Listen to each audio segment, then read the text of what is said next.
Les damnés de la commune, c'est un livre qui est parti d'un hasard.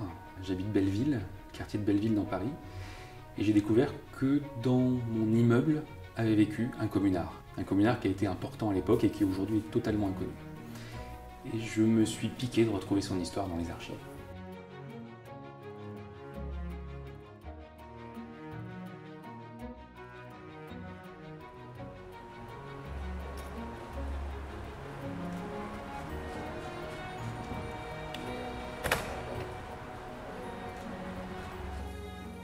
Ici, on se trouve rue Le Sage, dans le bas Belleville, là où j'habite, et là où habitait La Valette, il y a un siècle et demi quasiment.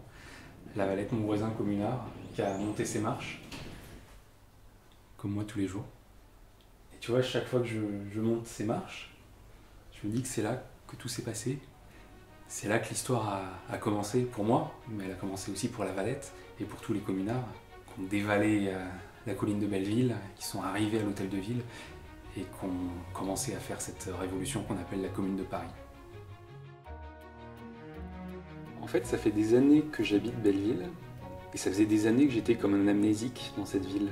Des rues dans lesquelles je marche, je me promène, des bars dans lesquels je vais, tout ça, je ne connaissais pas l'histoire. Je ne savais pas que finalement d'autres gens avaient vécu des histoires et des histoires fortes à ces endroits. C'est une dimension, on prend une consistance, une force particulière, supplémentaire, en allant chercher leur histoire. C'est autant pour eux que pour nous qu'on va chercher l'histoire.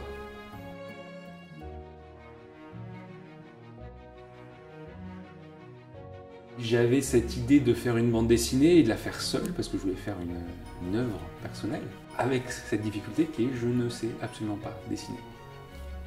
Donc j'ai cherché des astuces, et j'en ai trouvé une qui était sous mes yeux depuis ces mois de recherche.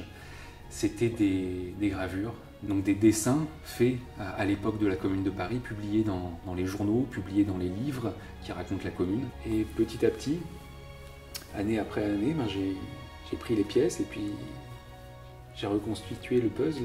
Un dialogue entre des vieilles choses, des vieux documents, des vieux papiers qui jaunissent les doigts, et puis les outils très modernes, la souris, l'ordinateur. Et je dois jouer avec ça, je dois dialoguer avec ça pour construire quelque chose qui à la fois m'appartient, est vraiment une œuvre personnelle, et qui ne m'appartient pas du tout. Qui est une œuvre collective finalement, faite avec des gens qui ont vécu avant moi, il y a un siècle et demi.